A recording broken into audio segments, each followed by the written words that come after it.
with Honeywell for almost 15 years now. And inclusion and diversity is something which I'm very passionate about.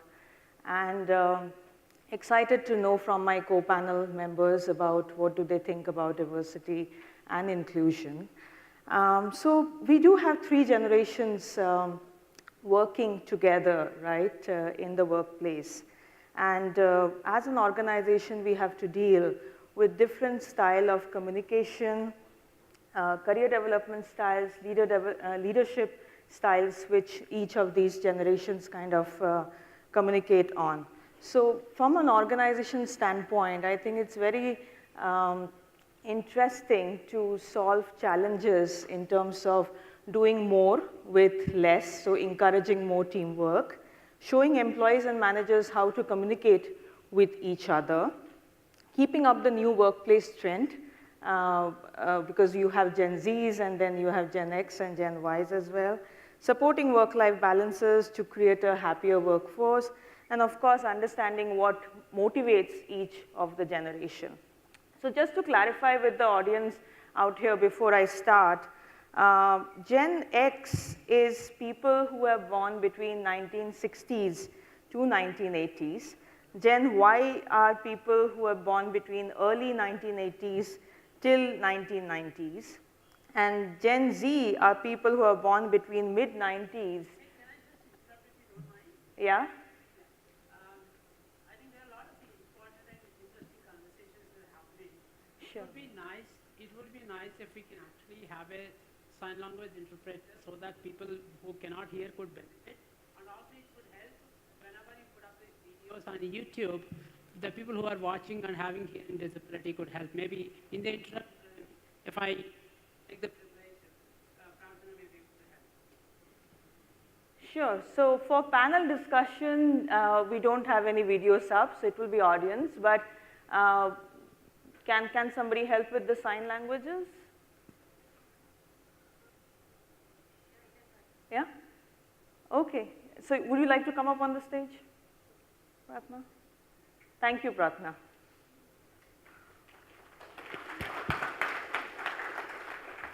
Okay, so I was clarifying the Gen X, Y, Z, just so that we are all on the same page. So Gen Y are born between 1980s to 1990s, and Gen Z are born between 1990s and early 2010, right? So we'll start with what does generational diversity mean to each one of you in the context of your organization. So maybe I'll start with Jubin first. Sure. Am I audible? Yeah.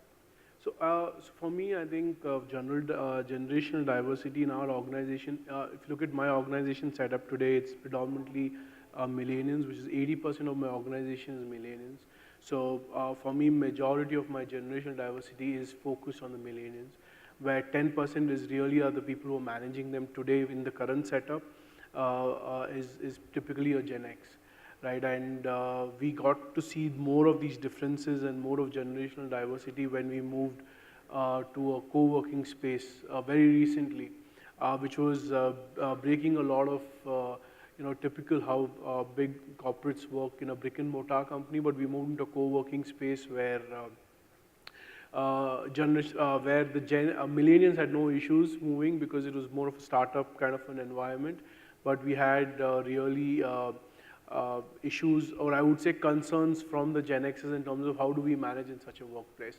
So I think generational diversity exists today in workplace. We see it in my in most of the organizations, even more so for me, and most of our any decisions, any policies, any guidelines that we work around is keeping the generational diversity in mind. I think predominantly it's going to be the majority of the workforce that constitute your guidelines and policies revolve around it.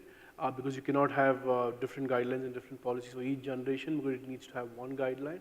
But how do we implement it is going to be is an important from a generational diversity. Okay, interesting. Arppna. Yeah, thank you. So I think let me begin by saying thank God every 10, 15 years there is a new generation that gets incorporated into workplaces, into our homes. Otherwise, world would be very, very monotonous. so as to say. Very recently, we all have been almost making a lot of hue and cry, talking about how many generations are coexisting together in the workplaces, and how it is creating a generation gap. I mean, ideally speaking, this generation gap terminology has always been existing, and maybe because we are becoming more aware, because we are picking up every social situation into a conversation now, so we continue to talk about the generation gap into our workplaces also, and rightly so. What is happening is the coexistence of multiple generations, the baby boomers, the Ys, the millennials, the Zs, and I'm still trying to figure out whether I'm the baby boomer or I am the Y, because the mindset and the physical presence could be very different. Yep. And I'm sure many of us in my age group, or maybe a little backwards, do face this challenge. So organizations like Altran, somebody announced me as Aricent, which is correct, and I'm also Altran, which is also correct. Engineering organizations, IT, engineering, research, development organizations are facing with a challenge and an opportunity to work in the society which is coexisting, where multiple generations are wanting to work together, and it all depends on how organizations like ours, all of us here, are putting the right frameworks in place, putting the right habitable opportunities in place for all these generations to coexist. I also hear, and for me it becomes sad when I hear that a 1960 born and a 1980 born are having conflict of mind and of reporting, and it could be vice versa also, and they don't want to coexist, and how we are working on resolving conflicts into workplace. And these conflicts are not just gender-based, but these conflicts are more generational based into the organizations. So companies like us have a very specific, cautious focus on providing frameworks of how we need to induct our future generation. We as an organization are not very specifically millennial heavy. I would say it's a good combination of the Ys, the millennials, and of course we are very welcoming the Zs, which have started very recently. So more conversations to happen, Sumedha, as we go forward. But yes, I think the big topic remains on hand is how we will coexist into the organizations that we are creating, because there are multiple generations which are now working together. I mean, I'm sure we are many generations here also. Sure. Great. Thank you. Gokul. Hello, everyone. I'm Gokul, Shrinivas, founder and CEO of MinionLabs. And before starting ahead, I just wanted to know how many of you people over here belong to Generation Z. Is it? Z, yeah. So wow, we see no one. Oh, there's one at the back. Wow, I don't feel insecurity. So you can see it's again a generational diversity amongst the panel and amongst the room over here. So if you look at my job, being a CEO of a company, my duties are like setting the strategy and having the visionary of the company and executing that.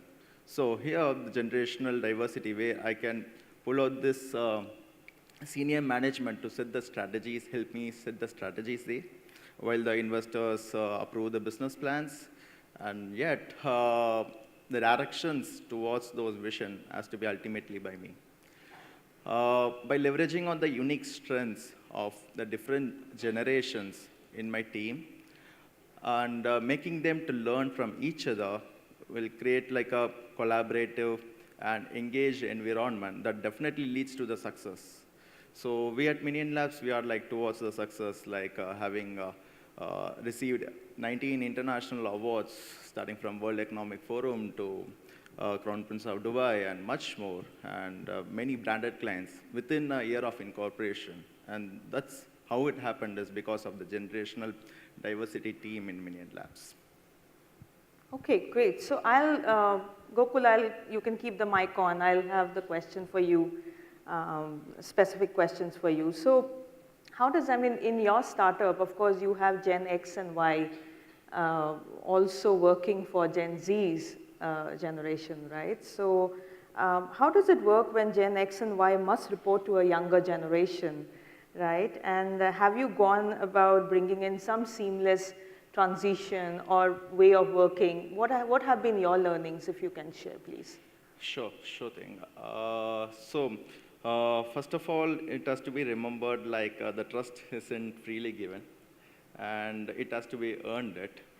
In order to get respected, being a younger generation and respected from the senior generation, I need to prove myself and earn that respect to get respected in the office. So first and foremost, what I did is I had set some boundaries and standards to the persons who are reporting to me. It actually makes like a show that I'm capable of doing something. As a CEO, I can do something which the bigger moves.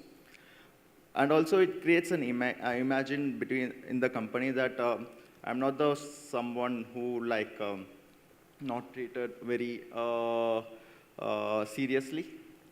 So this is the first and foremost thing. Secondly, if you look, the company should be like a democracy, which I learned from past 3 years. So I'll always make sure it could be a senior most, or even if it is a Z1 or Z2, the freshers than me. I always make sure the voices of each and every employees are expected, heard, and respected. It plays a bigger role because having heard those voices and acknowledging it creates kind of a image or gaining a respect of being a CEO to the senior most people. Along with that, there are few things that they might be expecting from me. So I always make sure that I do not stand or else totally dependent on the senior people's toes, because it doesn't make sense as being a CEO there. So those expectations I generally like feedback systems, weekly, monthly sit-ups, and we talk, and the conversations is the best things, one-on-one talks, and that really helped me to go ahead forward and handling them. Okay, that's interesting. Thank you. Zubin, you did mention about your organization moving to WeWork, right? So your company kind of performs like a startup, right? Or operates like a startup in the WeWork kind of collaborative workplace. So would like to know what were some of the, activities or initiatives you undertook, because you also have 3 generations working. So how difficult was it, or how easy was it to make a seamless transition into a WeWork kind of a setup for your organization? So I think the co-working space happened, it was not, that came immediately on our mind when we started, when we decided that we want to move, because we were growing organically, we needed a bigger space. So traditionally we would go to any real estate brick and mortar company, look at, taking a building for lease. But then we really, when we started doing some research, and we realized that if our workforce is, 80% of my workforce is millennials today, and if I have to really give them an ecosystem that connects with them, co-working was one of the options. And that's when we explored WeWork. And when we went and we looked and we said, it was very easy that this is the place to be in. And convincing the 80% was easy. That's not an issue at all. But the challenge that we really faced was with the 10% or the 15% of the people who are in the Gen X and that category. So we did have a dedicated change management and a communication plan. And how did we go about is, first thing that we really wanted to change is the mindset. Because today, before we moved, the mindset was I could see someone sitting right in front of me, my person who reports to me, and I know what he's doing. But when you're moving to a co-working, he could be practically sitting everywhere, anywhere, right, and delivering. So I think the mindset that we wanted to change is let's move to an outcome-based mindset, right? You given something to them, let's worry about the outcome, not really when are they doing it, how are they doing it, where are they doing it. If there's an outcome, I think that's the mindset that we were fighting. I think it was more of change of a mindset more than accepting the workplace. So what we really did is we took, when the decision was taken, we took a lot of our Gen X's with us for these site visits, and in particular, these co-working models, and said why this is working. Because you're managing practically a workforce who's millennials who would like such a kind of environment, and why it will work.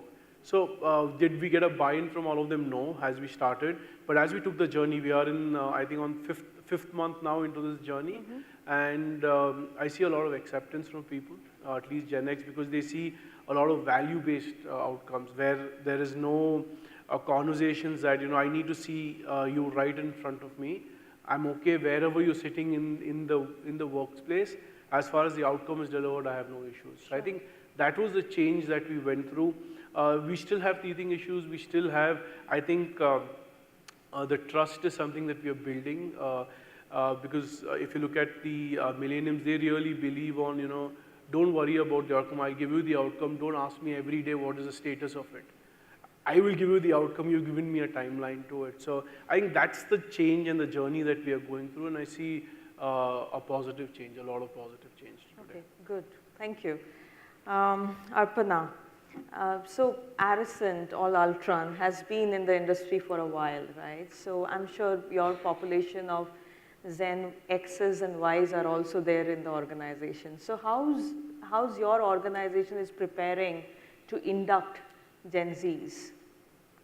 Are you doing something differently, or is there a separate focus? What exactly are you focusing on from induction of Gen Zs?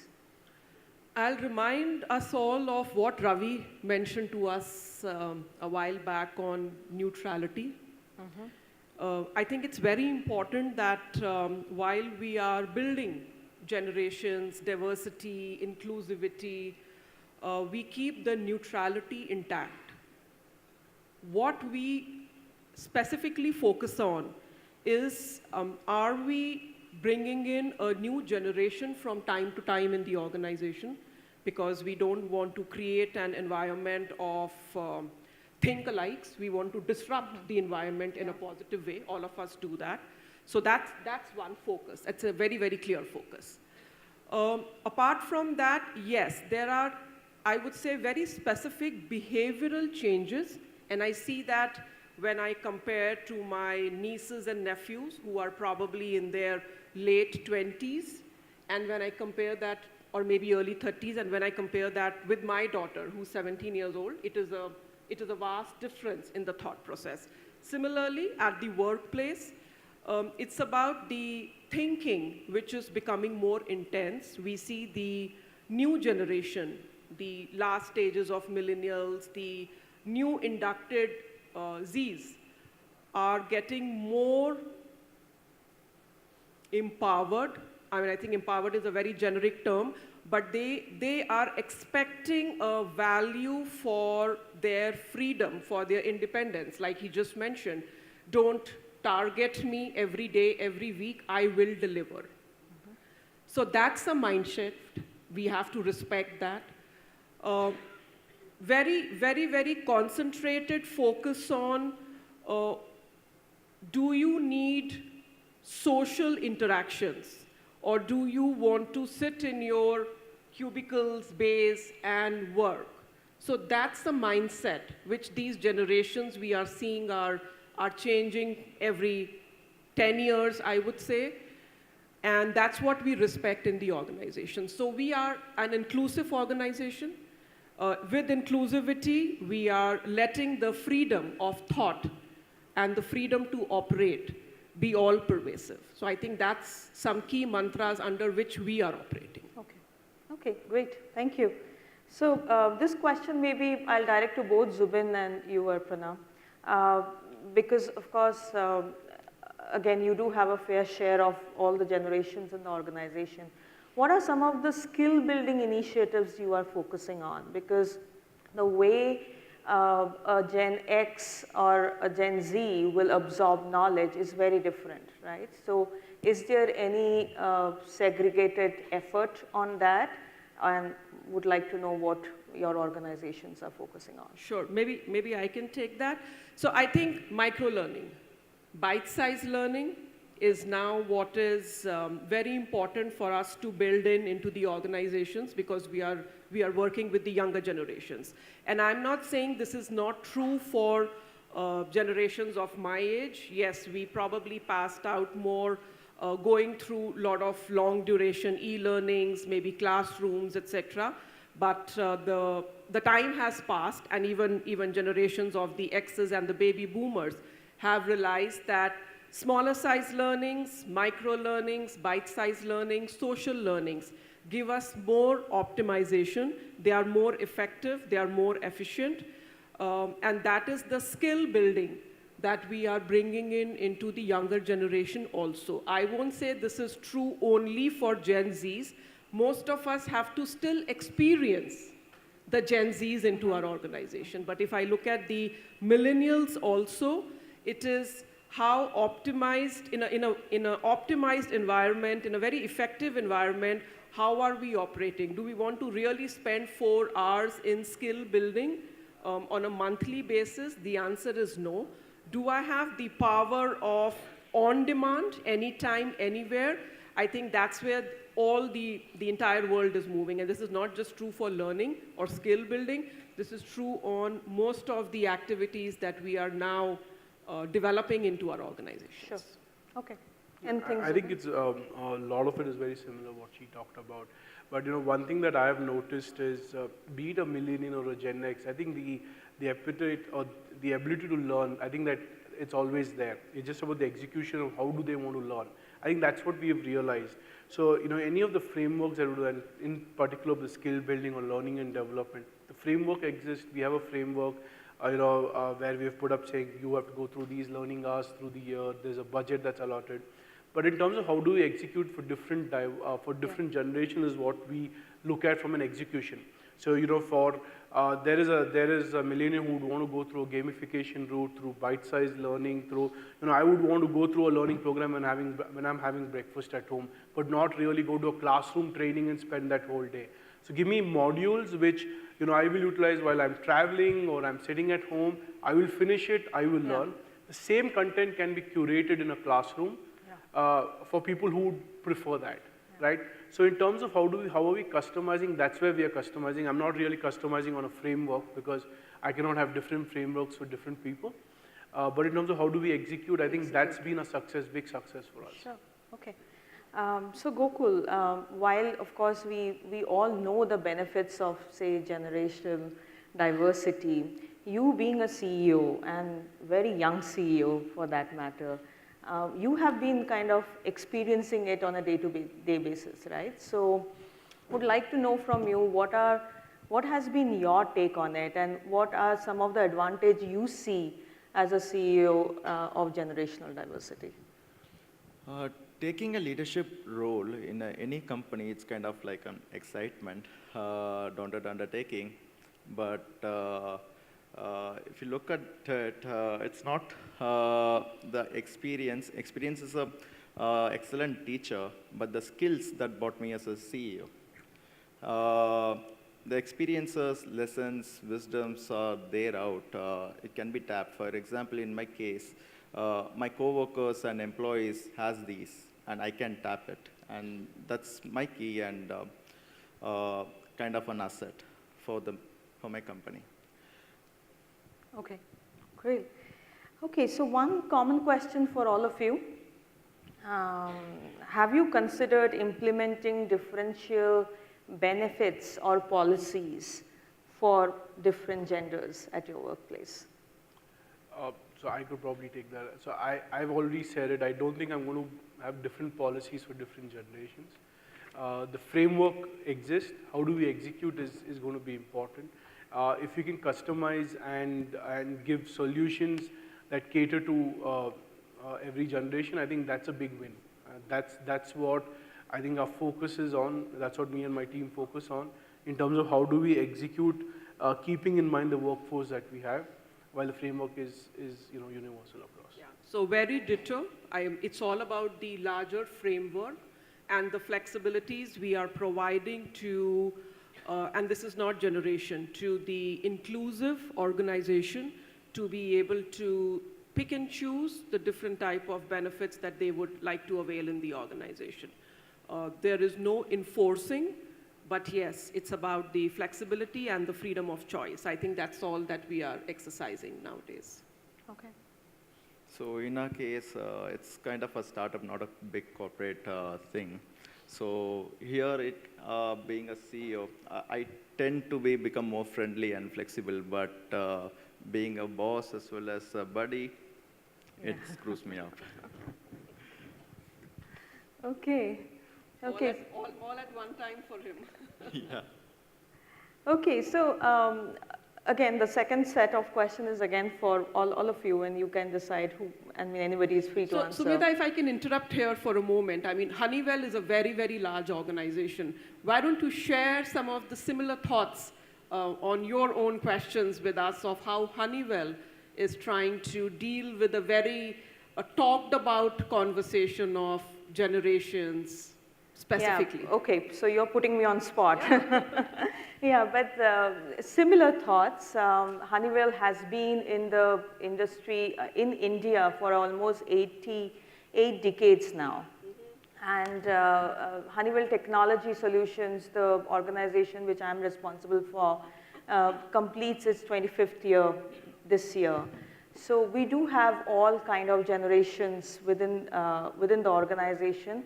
And for us, I think it's more of a culture. It's not an initiative or a particular activity which we are focusing that this year will focus on a particular generation or will focus on gender diversity.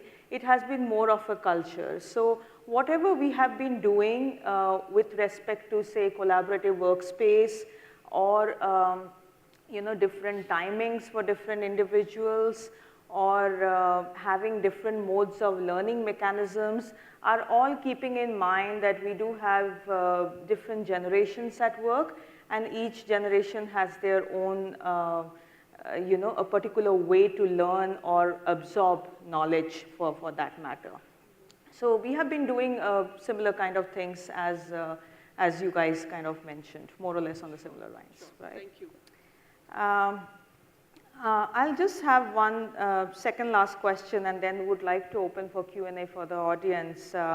How far do you think as an organization you will go to remove generational stereotyping, right? We always get to act on certain assumption based on certain generation, right? Maybe a Gen Z is very quirky, or a Gen Y might be very organized. I mean, there are multiple things which is associated with a particular generation. So as an organization, how far do you go in removing the stereotyping? So maybe it's an acceptance challenge also. Every generation or every community, minority, or different stages of diversity that we have in organization comes with its own set of characteristics. And it is very important that as leaders of the organization, as trendsetters, we are very, very cautious of the fact that first we have to accept everyone as is. What is also important is for us to socialize those characteristics in the organization and bring in the forum of equality. It is not about if the Gen Zs are quirky, do I need to change them? It is about them getting accepted in their organization.